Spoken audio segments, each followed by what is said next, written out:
So today we're gonna talk about being disagreeable and or agreeable. In terms of character traits, in terms of personality traits, which is something that I am just assuming right now is kind of popularized by, or was popularized by, Jordan Peterson. And I've kind of really dug into that, the whole things that he's talking about. Even though, of course, I mean, there's definitely some things that I'm not agreeing with. I mean, his political, assumptions and thoughts and perspectives definitely don't pretty much match mine. But I think that he is definitely a very interesting person.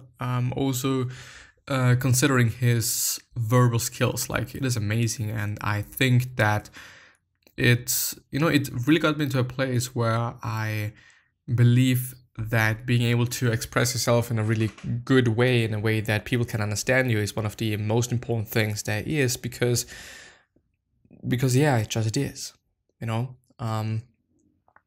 don't know, like, we all have ideas, we all have thoughts, and we all have some things that we would like to share. But if you're then unable to express these things and articulate them, of course, we all have thoughts, but speaking is something completely different than thinking. Of course, these things that you're thinking about make sense to you, but to make them able to make sense to other people is something completely different. Like, yeah, and it really depends on your ability to speak and your ability to articulate whatever the fuck is in your head. So yeah, and there is something called disagreeable and or agreeable. A disagreeable person is just, when we talk about the edges, like a very disagreeable person, this person is not going to shy away from telling the truth, even though it really hurts, and maybe also the people, like strangers, people this person don't actually know. On the other hand, a very agreeable person is somebody that might be putting everybody first, but them just at last, which is also not something that's pretty amazing. It could also put you into a space of feeling incredibly bad. And I have seen myself as a person that is more or less, quite agreeable, I would say. I'm also trying to not get into any conflicts anymore. And I'm also kind of, shying away from them, I guess. And something else that we are now gonna talk about. It is basically just also to figure out what I could be doing, and what I might be doing wrong.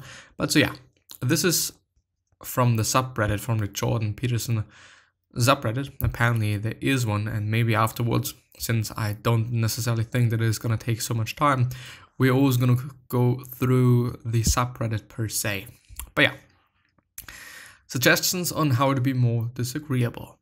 Assertiveness training is a thing. What assertiveness is, something that we are then going to go through, but let's just move on with the comments. Be honest when you're disagreeing. If you don't believe something is right, don't do the, oh, I guess you have a point, but act. Just say what's on your mind, and if you're right, you're right, and if you're wrong, you're wrong. It's not a fight. Don't make it a my way of thinking is better than yours situation, because it is more likely just a case of different understandings.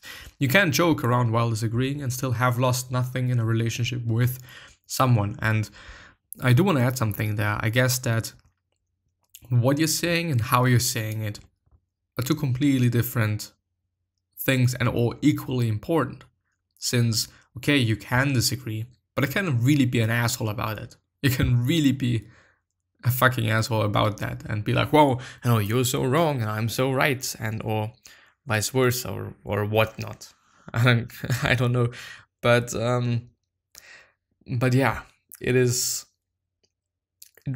really tremendously depends on how you communicate things, what you communicate and how you communicate it. And I mean, once again, which is something that I've been talking about for quite a while, your tonality, your tone of voice, speed, and so on and so on and so on, it really matters. Something that's sarcastic could be transforming into something that's really fucking serious. Like, wow, you're a dumb asshole. this sounds more sarcastic than, wow, you're a dumb asshole. This is just something completely different. You know, it's all about how you deliver the whole thing. And the third point, accept that you could be wrong. Well, yeah, I mean, problems with being wrong. I mean, we all are wrong. I'm wrong quite often as well. But yeah, call a company you do business with and try to argue down your monthly charge. Cell phone, maybe, even if you know it's a lost cause. There is a book recently released called Not Nice by Assis Gassipura. Probably the best book I've ever read on why and how to stop people pleasing. I mean, I definitely am a people pleaser. This is something that I just have to admit, and it is something that is the case. But on the other hand, I don't know. I do see different reasons why it is quote unquote wrong when it comes to fulfilling myself maybe and just getting what I want to have. You know, maybe to this and about that, it is like being too much of a people pleaser and being too much of an, focusing too much on what other people want instead of what you would like to have, quite obviously, to be honest, is not amazing. But on the other hand, I just like to be liked. You know, it is what it is. And I don't know, maybe I just have to try it out. Maybe I have to try changing that a bit. You know, which doesn't mean that you should be an asshole or that I should be an asshole to other people and be like, well, really disagreeable and really harsh and really, not empathetic and maybe even narcissistic and whatnot. But I think that, yeah, I mean, too much of a people pleaser, as I've also seen. The funny thing is, to actually make it clear, I have been in contact with women or girls, however you want to put it, and I have seen that if they're too nice, even though like it is it's complicated, but I think that when people are too nice, then we lose interest in them. You know, if there is no challenge, if there is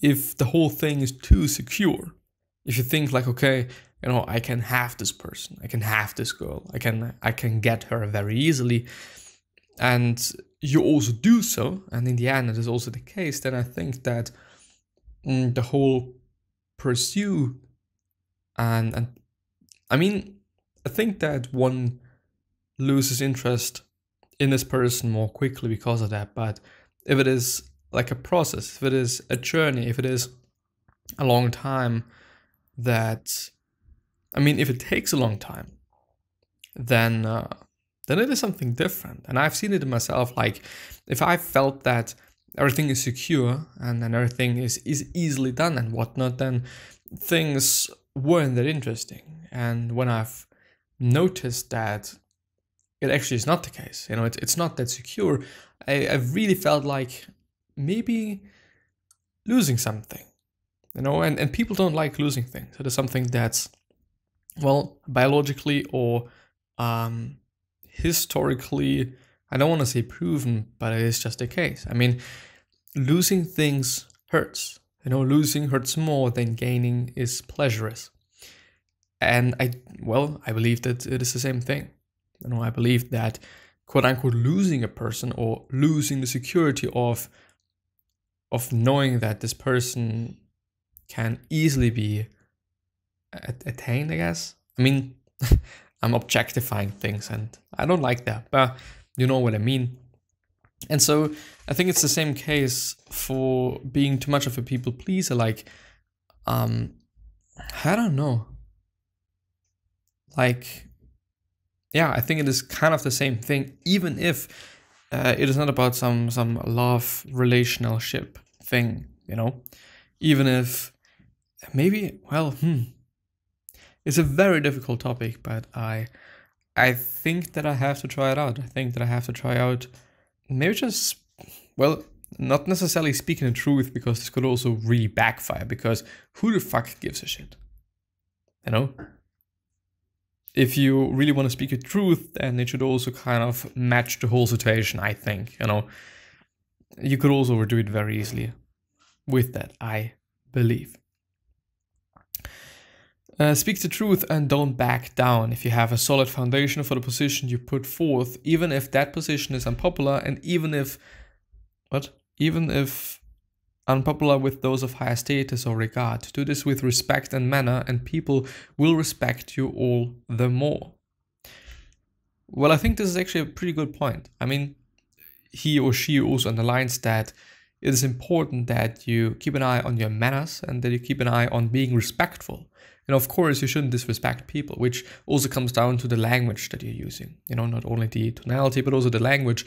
If it is like, if people notice that you're verbally skilled, or if you're just a fucking whatnot, you know, that is maybe also using a lot of swear words, might also not be that intelligent. You know, I think, yeah, it also depends on the person you're talking to. You know, what you can use, what you should be using, and whatnot. Like, yeah. How about being less agreeable? It's not a question of semantic, but someone disagreeable might disagree for the sake of disagreeing, and that's not what we want. Alice. Is this the person's name, I guess? No.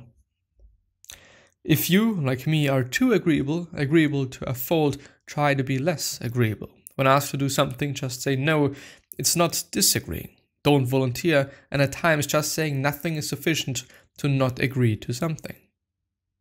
Which, by the way, which is something that I also don't necessarily like not saying something. Not, well, I kind of feel like then ignoring people, and I don't like ignoring people. It is something that I just utterly don't like. I mean, if someone is saying something, then I assume that, I mean, I think about a person, I think about the other person that I'm talking to pretty often, and or quite a lot when I'm talking to this person. But yeah, the first one is and was assertiveness training, and I've also Googled that to just figure out what it is. So what is assertiveness? Have you ever been to a party and found yourself avoiding someone because you didn't know what to say? Have you ever realized after the fact that you had been unfairly criticized or taken advantage of? Are you hesitant to express your thoughts or opinions? Do you find dealing with authority figures difficult? These are examples of situations that involve assertiveness behavior or assertive behavior. Assertiveness can be defined as communication in which one expresses oneself in a direct and honest manner in interpersonal situations, while simultaneously respecting the rights and dignity of others. Which I think is utterly important. Like, it is maybe even the most important thing about the whole question, like being too agreeable, or am I too agreeable? Like, yeah, still, even if you are, keep being respectful, keep being empathetic. Like, I don't know, I think you could easily confuse one and the other and just put them into a whole machine and think about them as parts of one machine, even though it is not the case. So what is assertiveness training? Assertiveness training can be an effective treatment for certain conditions such as depression, social anxiety, and problems resulting from unexpressed anger. Assertiveness training can also be useful for those who wish to improve their interpersonal skills and sense of self-respect. Reasons for assertiveness training. Assertiveness training is based on the principle that we all have a right to express our thoughts, feelings, and needs to others, as long as we do so in a respectful way. When we don't feel like we can express ourselves openly, we may become depressed, anxious, or angry, and our sense of self-worth may suffer because we may become resentful when they don't read our minds for what we are not assertive enough to be telling them. There are no hard and fast rules of what assertive behavior is. Rather, it is specific to the particular time and situation. In other words, behavior that is approximately assertive for one person in one situation may be either excessively passive or too aggressive for someone else in a different situation, which, by the way, is something that I've definitely seen. Like, when people are saying something that I would never say just because it might be a little bit too pushy, it might be a little bit too aggressive. I notice that the person that they are talking to doesn't feel the same way. And I have actually seen that relatively recently. I can't give you the example because I've forgotten, but I felt like, ooh, did you really say that? I would have never said that. And in the end, it didn't change anything. In the end, it really, maybe it wasn't actually about something assertive or something that, could be taken as an example for that, but it's been something that I would have never said, but in the end, the person did not react in any negative way. I mean, it was completely normal. Like, really interesting. Maybe it's also been kind of a cringy situation. I don't fucking remember. Finally, assertiveness training is based on the idea that assertiveness is not inborn, but is a learned behavior. Although some people may seem to be more naturally assertive than others, anyone can learn to be more assertive. Although these ideas may sound simple and straightforward, behaving assertively can sometimes be difficult for almost anyone, and is often impossible for some people. For this reason, assertiveness training focuses not only on talking about the importance of assertiveness, but also on learning assertive behaviors and practicing these behaviors with the help of a professional therapist.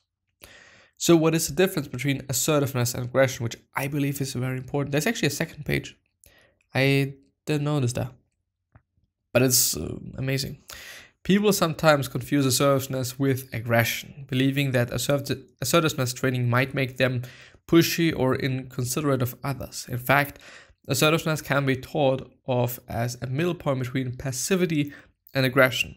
In interpersonal situations, passive behavior occurs when you focus on the needs and desires of another person, but ignore your own needs and wishes. In contrast, aggressive behavior occurs when you force your own needs on others, which is not amazing at all. Assertive behavior involves expressing your own way of seeing things, but in a way that is respectful of the other person. Although no one can guarantee that the other person will like what you do or say, assertive behavior requires that the other person be treated with respect. Assertiveness training can help not only those who tend to be overly passive in interpersonal situations, but also those who tend to be more overly aggressive. Yeah, of course, because if it is all about the middle point, then it is going to be something for the left edge and also for the right edge. Or both edges, whatever. So how is assertiveness training done?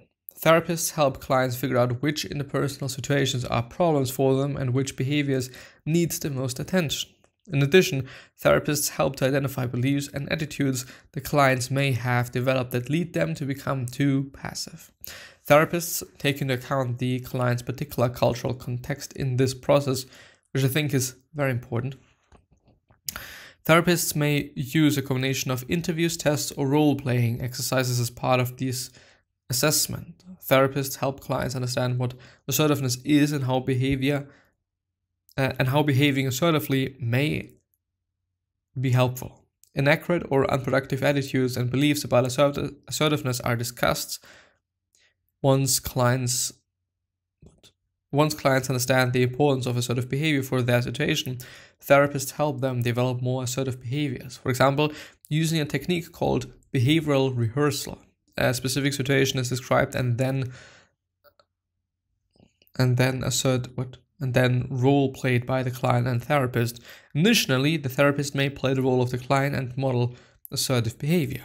The client and therapist then switches roles and the client practices the new behavior.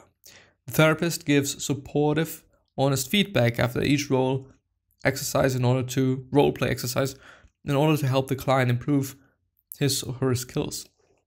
Assertiveness training focuses on both verbal and non-verbal behavior. Verbal behavior is the content of a communication. In other words, what is actually said. This includes expressing requests, feelings, opinions, and limits. Non-verbal behavior refers to the style of communication. and then space, communication. Well, anyway, eye contact, posture, tone, and volume of speech, interpersonal distance, and listening as well. Examples of assertiveness techniques. There are several specific strategies that can be useful when trying to develop assertiveness. One, called the broken record technique, is useful for situations in which another person will not acknowledge or accept your message. For example, suppose a salesperson is attempting to pressure you to buy something you do not want. You respond, "Thank you, but I'm not interested in buying anything today." If he or she continues pushing, you simply repeat the same statement, keeping your tone of voice constant without becoming upset. Eventually, the person will be forced to accept your refusal. Another technique, sometimes called fogging, is a method for denying requests or disagreeing with someone while showing them that you nevertheless recognize and respect that person's position. You begin by summarizing the other person's feelings and then explain why you cannot or choose not to comply with that person's request. For example, your husband is warm and asks you to turn down the heat, but you're cold. You respond, "I'm sorry you feel warm, but I have got on a sweater and long underwear and I'm still freezing. I don't want to turn down the heat anymore. Maybe you could dress more lightly or go for a walk." There are only two of many behavioral techniques that can help develop better assertiveness skills. By the way, the letter thing, I would never say that. I would never ever say that, because I believe that it is a bit more too aggressive. It's a bit too aggressive, saying like, okay, it's about you, not about me. I don't know, like, it's difficult. In addition to teaching specific assertiveness skills, the therapist can work with clients to help reduce anxiety and worry through systematic desensitization, rational emotive behavioral therapy, or other techniques. As worry and anxiety are reduced, people will be more confident and less worried or afraid. Which, by the way, I think might be the case for me. Like, I would worry way too much about them not liking me. And maybe, well, I do have a feeling that I should just try it out. I should just try saying no. I should just try giving a fuck about more things, maybe. You know, and not being upset about so many things. And definitely something else which does not have anything to do with what I've been talking about the whole time, but judging yourself and beating yourself up, and also beating yourself up for judging yourself and or beating yourself up for feeling a certain way is tremendously idiotic. You know, there's no reason, that there's no beneficial, there's no benefit in doing that. It doesn't make any sense. But I'm still doing it, and it is a fucked up thing. But yeah, we are already 24 minutes in, as I'm seeing, and therefore I'm gonna end the episode. So I wish you the best, and hopefully see you soon. Bye-bye.